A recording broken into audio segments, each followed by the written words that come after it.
इस समय हमारे साथ भारतीय कृषक दल के राष्ट्रीय अध्यक्ष सरोज दीक्षित जी हैं।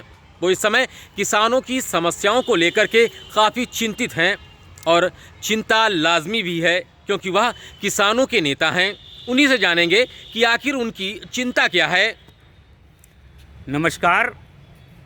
भारतीय कृषक दल ने आज जो पूरे देश में किसानों के ऊपर जो पानी की बौछारें, कटीले तार लगा करके उनको रोकना, तमाम प्रकार से गवर्नमेंट उनको जो प्रताड़ित करने का काम कर रही है, उससे बहुत ही द्रवित है। गांधी तेरे देश में ये कैसी आज़ादी है, जहाँ किसान अन्नदाता कहा जाता था, जहाँ किसान देश की रीढ़ कहा जाता है, और उस किसान पर लाठियाँ बरस रही हैं। क्यों? अपने हक के लिए दिल्ली जा रहा है। दिल्ली सरकार, भारत की सरकार यदि किसान के खेत में नहीं आ रही है तो किसान मजबूरन दिल्ली जा रहा है सरकार से मिलने और ये कहने कि जो आपने तीनों बिल पास किए हैं वो गलत हैं। उसका रिएक्शन आपने अभी एमएसपी रेट पर जो धान खरीद हुई उसमें देख लिया। धान औने पौने दामों में किसान का बिका। धान का सरकारी केंद्रों पर धान नहीं लिया गया। क्या करना चाहिए इस मुद्दे पर? जैसे स्तब्ध कर देता है आपके सवाल और जो जवाब हैं वो स्तब्ध कर देता है। किसान खेत में बहुत मेहनत करता है। कोरोना काल में लगातार किसान जो है खेत में मेहनत करता रहा। जहां लोग मास्क लगाए घर से नहीं निकल रहे थे, वहां किसान खेतों में काम कर रहा था। तो ऐसे में कहां कमी रह जाती है सरकारों में और कहां पर दिक्कत होती है किसानों की खेत से बाज़ार तक पहुंचने के बीच में?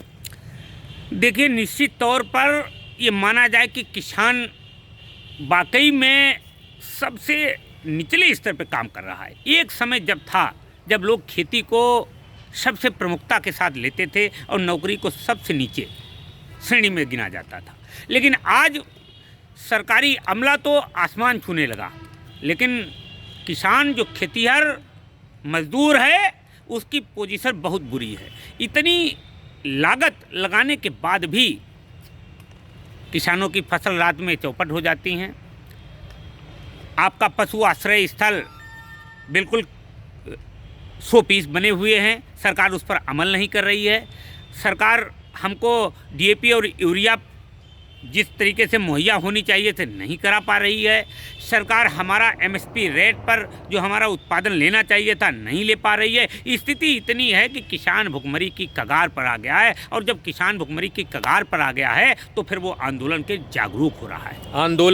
आंदोलन बड़ी संख्या में सभी जगहों पर हो रहा है, चाहे लखनऊ हो, चाहे दिल्ली हो, और चाहे वो कोई भी बॉर्डर रहा हो, किसी भी प्रदेश का बॉर्डर रहा हो, किसान रोड पर है और बड़ी संख्या में किसान इस समय रोड पर है।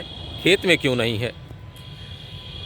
दुखी है, मजबूर है, सोच रहा है कि ये समय चूक गया तो आने वाला समय किसानों के लिए सबसे खतरनाक साबित होगा, इसलिए रोड पर है। जबकि एकदम आपने जो कहा है 100% सही है। आज गेहूं की पीक बुवाई है, इसमें गेहूं की बुवाई पर है, खेत में पानी लग रहा है, लेकिन क्या करे, धान तो उसका औने पौने दामों में पड़ा है, खेत में तो बुवाई हो नहीं पा रही है। और वो ये चाहता है कि ये बिल अगर गवर्नमेंट ने नहीं वापस लिए तो इससे उसका लाभ नहीं होगा बल्कि पूंजीपतियों का लाभ होगा। सरकार को पुनर्विचार करना चाहिए, गिरफ्तार किसान नेताओं, किसानों को रिहा करना चाहिए और देख लें कि यदि देश में जन आंदोलन है, किसान आंदोलन है, तो उस पर विचार करें। क्योंकि जब आपका वेतन बढ़ना होता है आप संसद में पास कर लेते हो, जब आपको अपने पदों को प्रोन्नत दिखाना होता है आप विधानसभा में पास कर लेते हो, लोकसभा में पास कर लेते हो, राज्यसभा में पास कर लेते हो। लेकिन जब किसान की बात आई, अगर वो आंदोलित हैं तो उनकी मंशा पर उनकी मांगों को स्वीकार करना चाहिए। ये तो नैतिक है। मैं भारत के प्रधानमंत्री से अनुरोध करूँगा, निवेदन करूँगा कि किसान का हित सर्वोपरि। ये देश कृषि प्रधान देश है और यहाँ किसान पर लाठी नहीं बल्कि किसान का सम्मान होना चाहिए।